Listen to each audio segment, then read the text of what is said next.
Ada ka, yari ka, kahit presidente ka. Pagka vice-presidente ka, impeach ka. Mantalang lahat kayo dyan magnanakaw.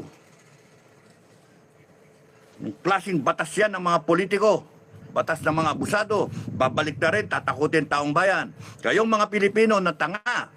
Kayong mga Pilipino na walang sariling paninindigan. Sumama kayo dyan sa mga, ma-exile kayo. This will be over in a matter much earlier than you think. Kitang-kita eh. Hindi ka naman dapat makita mo talaga eh.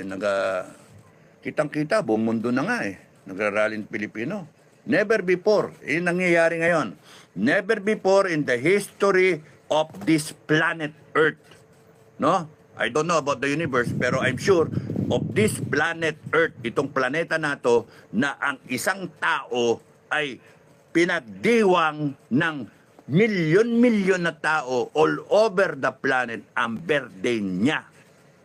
It shows he is a good man. Kahit saan nyo daanin. Yung mga nagsasalita ng naratibo na walang yayan, magnanakaw yan, kakampi ng mga drug addict yan, maghunos dili kayo. Huwag kayong masyadong magganon kasi ma-identify kayo at pag umikot ang gulong, black sa inyo.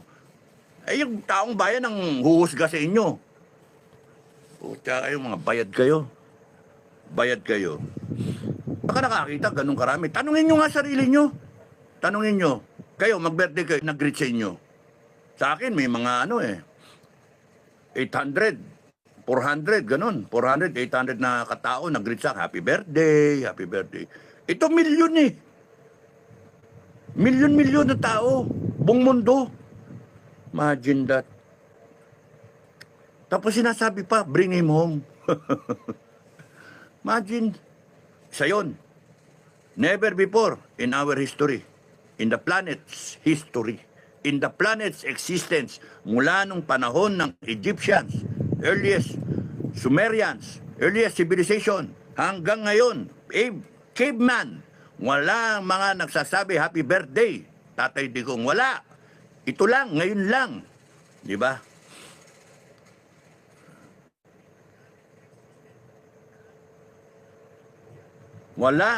Pangalawa, walang tao sa buong mundo ang tinayuan ng ganong karami na mamamayan. Tinayuan eh.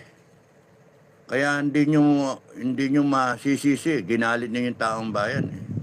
Tinatayuan siya. Or we will change the government. Kaya nagdedelikado kayo, BBM and everyone around BBM, nagdedelikado kayo. The time of reckoning has come right at your doorstep. Parang parang yung tribulation. You will know when it is there, right at the doorstep. It is like a woman giving birth. You will feel the contraction, yung labor pain niya, mas madami, mas frequent, and it has come. Yung dami ng tao, never before magraling ganong karaming tao. The only situation, the only person in history ng ganong karami ang tao. Nahanip yun. Kaya nga, kahit saan nyo daanin, this person must be a good man. Parang yung sinasabi nun eh, this person must be a good man. Kasabihin yung crimes against humanity. Nag-iiyakan ng Pilipino. Crimes against humanity. Kaya nga, grabe. That's why, good luck BBM and the people around you. My advice is, kung meron kayo nakikita na respeto sa taong bayan, may nakikita kayong respeto sa katotohanan, katwiran, at katarungan, no? Umalis kayo dyan sa gobyerno yan kasi madadamay kayo. And the people will not be forgiving, no? Galit eh, sobrang galit. Okay, basahin kayo ibang komento, no? Doon sa kanina, hindi ko nabasa eh. Shalane Armor Good. Shalane, ano yan? Sheila May Amor. Gandang gabi, Tariray! Puso mo. Tariray, love you. Puso mo. Thank you. Puso mo. Kaya nga, magre-resign ako sa FGF. Oh, effective immediately, I resign as Supremo of FGF. Effective immediately. For health reasons that I cannot control, which the doctors only can control. Effective immediately, I am tendering my resignation as Supremo of FGF. And the next one, you take charge. No? Meron naman tayong listahan. No? You continue the fight. When the last push is needed, I will be there. Hopefully, I'll be there. I will undergo medical procedures. And hopefully, palilipasin ko lang muna ngayon at bukas hanggang sa a few days of April, then I will have the procedure. I'll rest myself muna. Yon. That's why I cannot command, I cannot be a burden to the organization. And you have to be there. So, Commander Bukay, mga commanders, generals, kayo na muna ang take charge. Alagaan niyo yung grupo. Make sure na hindi mapahamak yung grupo. At the same time, make sure na yung grupo ay poprotektahan ang mga tao, ang mga pamilya. The original purpose of Filipino Guerrilla Forces is to protect the Filipino people. Now, when you protect the Filipino people, you stand up for the Filipino people. AFP, PNP, you better stand up for the Filipino people. Kung hindi, you will be obsolete. FGF will stand for the Filipino people. No? And kung ako'y nasa ospital, babangon ako sa hudyat. Bababa ako. Para or kaya magsasalita ako. Doon mismo, ingay siguro doon. Masita ako ng doktor. Shh, gano'n. Lalabas ako. Lalalive ako doon sa labas ng ospital. Para lang mag-declare para sa taong bayan. So, I'm tendering my resignation. And, yon. Okay, malulungkot. Boy pa naman ako eh. No, boy pa ako. And then, yung able commanders will take over. Naramdaman ko kahapon eh, nung nasa, Kaya, naramdaman ko. Kaya, hindi ko kaya yung, ng magbara-bara eh. So, unahin ko na muna to. No? So that, buhay tayo at pwedeng lumaban. Pero, pagka wala ako, huwag kayong masiraan ng loob. Mga kababayan, ginising ko na nga kayo eh. Tumapak na nga kayo. Kaya tuloy-tuloy lang. You find courage not in me. You find courage among yourselves together. If you have courage as a people, no one can defeat you. As a people, the Israelites cannot be defeated ever since. They cannot be defeated. Ilang gera na dinaanan nila. This is a defeat. They are defeated as a people. And they're protected. Is the Filipino people. You stand united. You claim your people. You claim what is right, what is just, what is the freedom, the rights of the Filipino people. You claim democracy. You stand up. You fight as a people. We fight as a people. No matter what, may karamdaman na mga Pilipino na sumusuporta sa FGF. Laban lang. May mga tao na kagaya ko ngayon na masakit ang pero nagsasalita pa rin para lumabang kayo, para itaguyod ninyo ang karapatan ninyo. Hindi lang inyo, karapatan ng sambayan ng Pilipino, kahit yung mga gago, yung mga tanga, yung mga abuso, Paglaban nyo because ang laban na to para sa kinabukasan ng taong bayan, sa kinabukasan ng Pilipino. Let us push the Philippines forward. Bring us forward so that we will have a first world country in the future, so that the future generations of Filipinos will be thankful regardless whose side you are right now. Regardless if you're a Marcos supporter or you are a Duterte supporter, what is important is you are a Filipino. Be a Filipino. You fight as a Filipino. Para naman malagay tayo sa mapa, para taas noo tayo. And the future generations of Filipinos will be happy and be thankful. Ituwid natin ito. I-reboot natin. Tapusin natin. Hindi ito makukuha ng palit lang ng leader. Hindi. Baguhin natin. AFP, PNP, nasa inyo ang bigat. Kasi kinakailangan kayo ng taong bayan. Kinakailangan kayong tumayo para sa taong bayan. Kung ayaw niyo, kayo ang mga taong bayan, nawala kayo, mawawala kayo, papalitan kayo nila na wala kayong silbi, panay kayong bayaran, walang tamang pag-iingat natin, inaabusin konstitusyon, uphold the constitution. Ano yung pinagsasabi natin? You have to stand up for the Filipino people. Armed forces, PNP, you know what is right. You know what is wrong. Yung, tanggalin niyo yung mga nabisyo ng posisyon. Doon kayo sa taong bayan. Huwag niyo ako hintayin tumayo. At mga kababayan, bigyan natin ng pagkakataon ang ating AFP at PNP na mahimasmasan at makita nila. Marami dyan na alam yung tama. Marami dyan. Naghihintay lang. Kaya tayong lahat, sabay-sabay tayo. We become Filipinos. Itaguyod natin yung pagiging Pilipino natin. And we show to the world that we can chart our own destiny. We do not need any foreign power to intervene.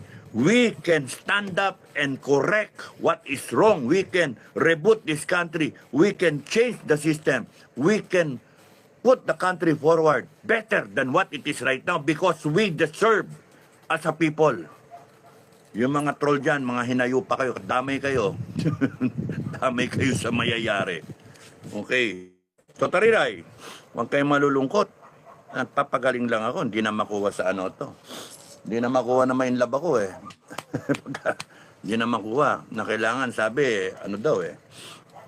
Ayusin ko raw eh. Anytime I can drop dead eh. Mahirap yun, maging gulay pa. Mahirap yung maging gulay. Mary Lane Bolivar. Good evening, Sir Capdado. You are too wrong. Hi, watching from Negros Oriental. Daniel Liba, YouTube channel TV, okay, enjoy. Loretta Cabanayan. Sana di na po magurgur, signal nyo. Ayun, natauhan na yun ng gugurgur eh. Manood na lang daw siya. Merily Enero. Tariray, sis, gandang gabi sa iyo. Maganda pa si Tariray. Ramel Makairan, magandang gabi. Supremo. Hindi na ako Supremo. Nag-retire na ako. Napanood nyo na po ba ang video leak ni Romualdez at Saldico about the 350 pesos? Yes, binigay sa AFP. Yes. Yung kanina, pinakita ko. Norlin Picache, magandang gabi. Sis Norlin, magandang gabi. Hinay lang, Supremo Puso. Thank you, Norlin. Love you. Mars, ay salamat naman. Si Norlin, ha. Teka. Norlin. Moderator, Norlin. Yan, Norlin, moderator ka na. Nisipon ako. Sinisipon. Tariray, hello, sis Merly Enero. At salamat naman at nabalik na, sabi ni Mars. Santiago, sir, paano na ang dami ng tao sa labas? Kumusta po kaya ang militar? Ewan ko. Kaya nga, sa sobrang galit ng salita ng military, apolitical, uphold the Constitution, ano ba yan? Follow the chain of command. Endangered doon, ang taong bayan mag-decide na sinungaling ang armed forces. At pagka naisip nila na sinungaling ang armed forces, it means yung buong institusyon damay. That's why, yung sinasabi nila dati na kung maraming tao, gagalaw sila. They will withdraw support. Kumbaga sa ano, parang yun yung basa sa kanila. Tatayo yan pagka maraming tao. Now, it has come to a point na yung people power 1 and 2 dinaig ang people power global. Hindi na people power EDSA 1 and 2. Hindi na. Hindi na people power Manila. Hindi na people power Philippines. Pero tinalo pa yun. Naging people power all over the world. Never before in the history of this planet, people power Filipino style all over the world. No one can match that because not everyone is located around the world. Filipinos are located around the world. Meron sa Europe, meron sa Asia, meron sa Amerika, meron sa Pilipinas. Sabay-sabay. Boom! Happy birthday, Digong. Happy birthday, sir. Oh, yun yung nakikita ng tao. Yun yung makita ng buong mundo. So, yan ang handog. Natatandaan nyo yung pagkakaisa. Yun yung handog ng Pilipino sa buong mundo. Ayan na naman. Pero this time, the modern type ng people power is global. Not only Philippines. Global people power. AFP, PNP. You see? Global people power. Ibig sabihin, not only 1 million, not only 2 million. You're talking of millions and millions of Filipinos. Now, where is your action? Remain apolitical. Uphold the Constitution. Ay, nako. Pagka gano'n ang salita ninyo, the Filipino will believe that you are a corrupted organization. Sorry mutulo na eh. You are a corrupted organization. Therefore, pagka corrupted organization, ang next na move ng taong bayan dyan, i-ano kayo? Sige, i-ano kayo? Ang tag doon? I-disband ang entire AFP. Ngayon yung matitino dyan, sali kayo doon sa bago. Kuha nyo? AFP-PNP, pag umabot sa punto na walang pansin kayo sa taong bayan na global na ang people power. Dalawang beses na nangyayari. Yung una is yung dinakip si Duterte. Ngayon, Berdinya. Yung susunod yung bumalik siya. Global at pagkawala sa inyo ang tumayo na nagsabi ako, ang danger dyan, AFP leadership, PNP leadership, yung mismong mga lower ranking, yung mga tauhan, yung mga private, corporal, sergeant, master sergeant, chief master, tiniente, kapitan, kung pwede, lagyan ng opisyal, no? Yung mga sarento, tanongin nyo, sir, sama ba kayo? Kasi pagka walang opisyal, delikado, no? Delikado. Ngayon, kayong mga opisyal, wala akong pake. Kayong mga magagaling na general, wala akong pake kay Makerne. Sabihin nyo, kapitan lang ako. I don't care. I don't give a F shit. Sinasabi ko, tinutulungan ko kayo eh. Kayo, mga nasa itaas, kakagold ninyo, hindi nyo nakikita yung nasa ilalim nyo. Salita kayong ganyan-ganyan. Hindi nyo damahin. You are there not only to follow the chain of command, you are there also to lead the people and serve the Filipino people. Yon ang malaga. Ngayon, kung nakita ng taong bayan, wala kayo, keme-keme kayo, may salita-salita pa, hindi porke dinoble yung sweldo, ay, loyal na kami sa presidente. Ba't ngayon? Loyal kayo sa presidente ngayon. Anak ng toko. Di ba yung policy na argumento? Kaya nga, ay nako. So, ewan ko. Dapat nga, wala na akong concern dyan kasi Hindi na ako supremo eh. Hindi na. Problema na ngayon yan nung mga susunod na supremo. May lineup naman tayo eh. Si General SF. Oh. Sir, si General SF. O si Commander Bukay. O, tapos si General Romy. O, tapos si General Attorney. O, di ba? Marami. Hanggang 20 yung lineup natin eh. Pati si Commander Kidlat naka-lineup eh. So, you accept the job as Supremo. Kung ayaw ninyo, go to the next. Go to the next. Hanggang sa merong, sige, ako na Supremo. Ganun ba? You better do good, ha? Kasi you're leading a force na eventually that might need, that will be needed by the Filipino people. Make sure that you do not be the cause of bloodshed. No? Mahirap maging Supremo. Make sure that you are not the cause of bloodshed. It's better to be the cause of change, but not of bloodshed. Tandaan nyo, ha? I have to sign off. Ilang meron, ha? Hindi, dito sa amin, FGF, Supremo, nagsasign off. James Santiago, Sir, paano na ang dami ng tao? O nga, sinabi Lumba. Carry on, you are doing good explaining why the Filipino people should exercise the sovereignty and constitutionally resides in them. Yes, kabisaduhin nyo yung preamble. Pag kami argumento, preamble. Laging ganun. It should be the next, the change of leadership o kaya the government, the new Philippines, dapat kahit sa public area, sa MRT, nandun, preamble, mababasa. Bang nakupo ka, tagal-tagal ng biyahe, nagte-text ng ganyan. Makita mo sa bawat pool ng MRT, train, sa LRT, sa mga bus, nandun, preamble. No? Preamble. We, the Filipino people, imploring the aid of Almighty God in order to build a just and humane society. Violation number 1, a just and humane society.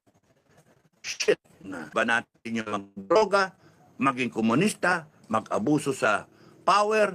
Hindi. Violation number 2. Sa preamble pa lang, violated lahat eh. Hanggang sa nga, ayan, basta nga. Buti na lang itong aking kasama mag-google. Sobrang Filipino people, Almighty God, walang mas mataas ang Diyos.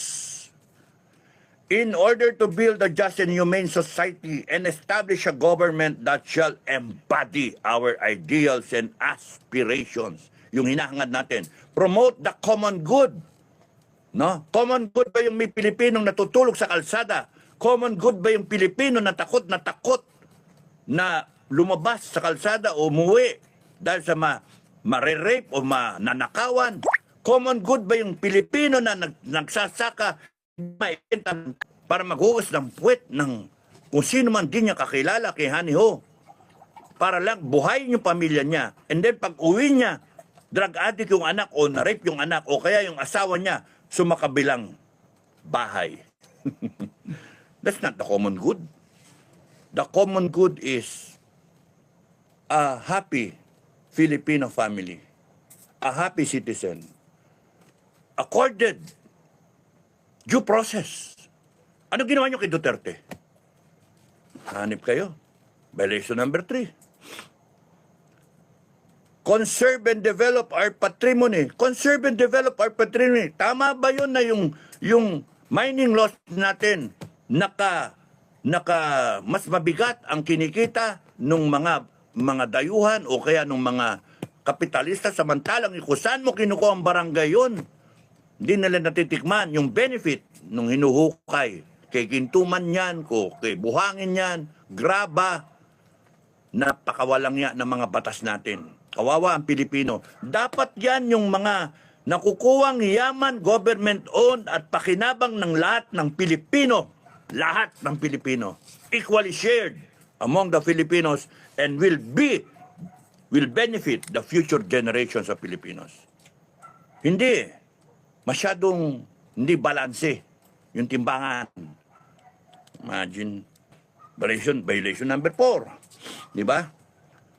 and secure to ourselves and our posterity the blessings of independence and democracy under the rule of law. Anong ginagawa nyo kay Duterte? Anong ginagawa nyo kay Sara?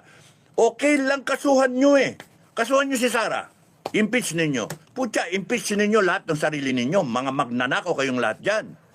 Impeach ninyo. Malagasin nyo 125 million na sinasabi nyo ninakaw ni Inday Sara.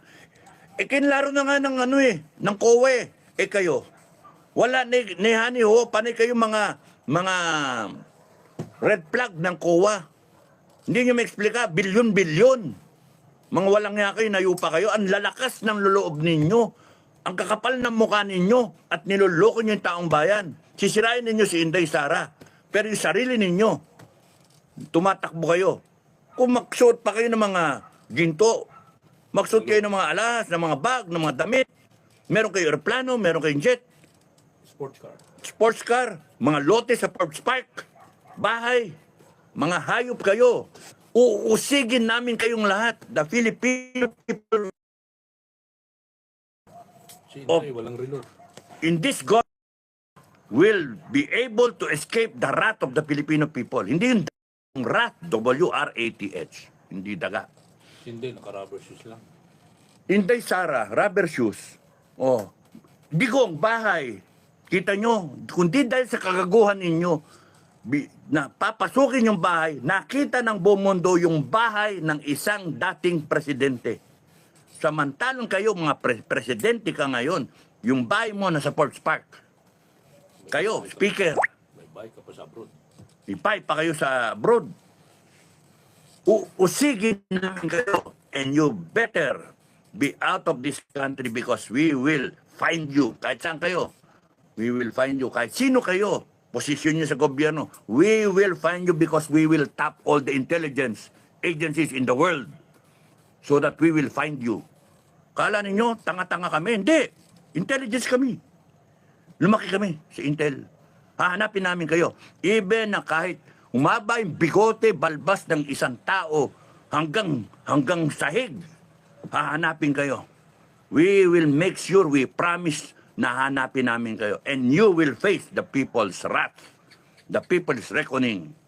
Kaya magunos dili kayo, matatapang kayo, kala ninyo. Takutin nyo kami. Mga ungas kayo. Malapit na kayong matapos. Kilala ako ng Secretary of National Security.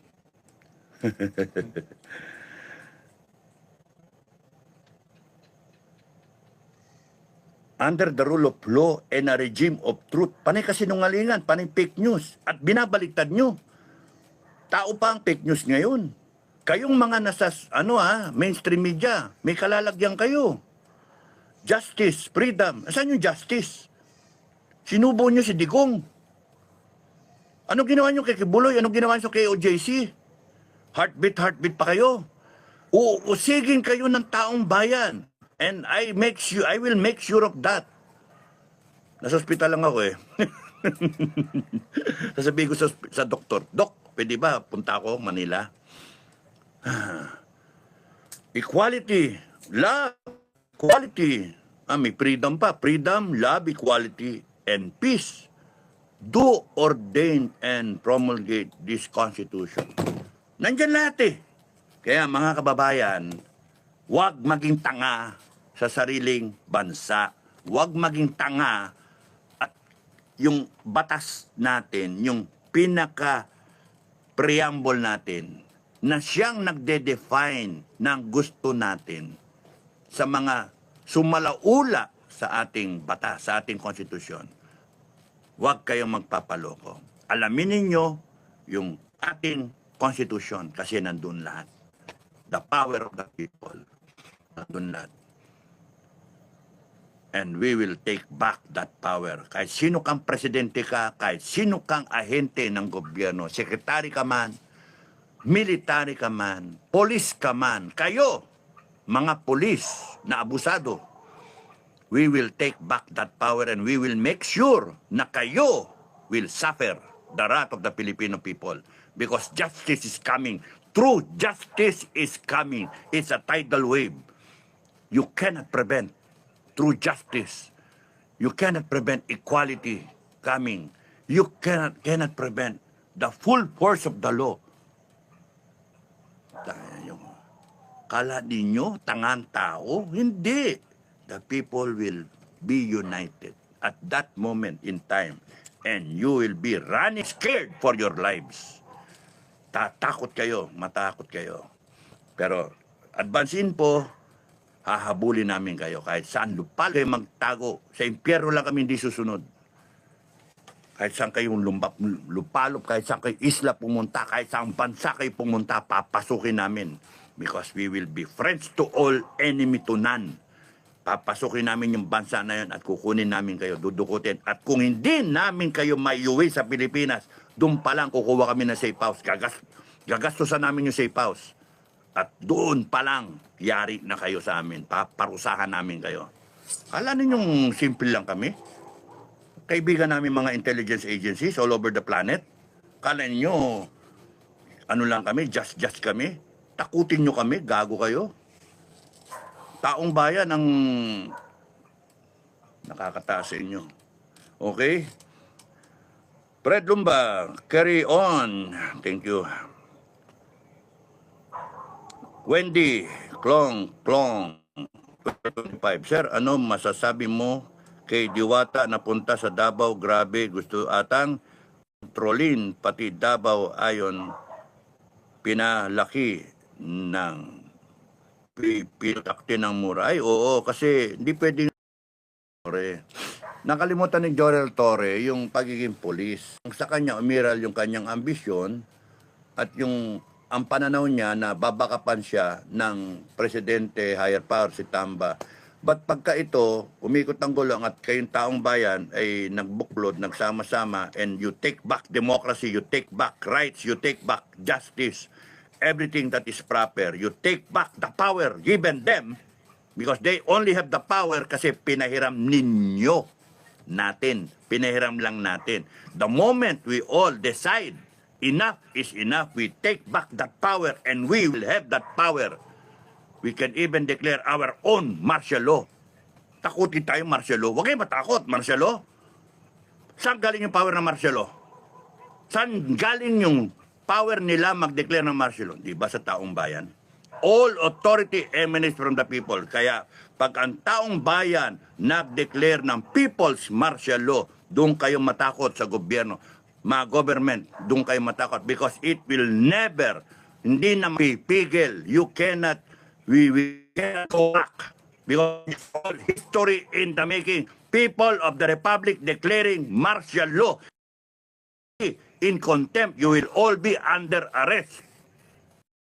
Namin kayong lahat, hahabulin namin kayo lahat, lilitisin namin kayo, at bibitayin namin kayo, mga hayop kayo. Kala ninyong takutin yung Pilipino, gago kayo. May sakit pa ako sa puso niyan. Wala ako sakit sa puso, saan namakal ng mura.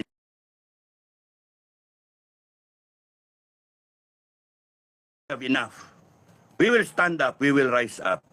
Kala ninyo, kayo gumawa ng kalokohan eh. Sino ba nagnakaw? Kayo. Sino nagdroga? Kayo. Sino gumawa ng mga abuso? Kayo. Sino ng batas? Binaboy lahat? Kayo. Wala kami ginagawa, nananahimik kami. Hinihintay lang namin good governance. Hindi niyo binigay. Kaya mahal ng mahal na tao si Duterte kasi mahal niya ang tao. Binigay niya ang kailangan ng tao.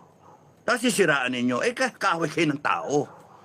Anong klase ito? Authoritarian na ba tayo? Dictatorial na ba tayo? Hindi. Demokrasya tayo. We will take back that democracy. Binaboy nyo eh. Kala ninyo kung mag-aasta kayo, kala nyo, alam nyo lahat. Kayo, PNP, AFP, lahat kayo. Maghunos dili kayo. Because malapit na ang paghuhusga. Kala ninyo, huwag nyo kami takutin. Hindi nyo kami kain takutin na. Kasi buong mundo na nagsasalita. Pilipino, buong mundo. Hindi nyo na kaya ibalik yan. Kayo gumawa niyan, hindi kami. Nananahimik. Hirap na hirap nga kami. Mag-rally na, mag-rally. Hirap na hirap kami. Na, lumabas kayo sa kalsada. Ngayon hindi. Lumalabas voluntary tao. Sino may kasalanan? Kayo. Maggago kayo. Gunggong kayo. Sinurrender nyo sa digong. Pag kami nangyari,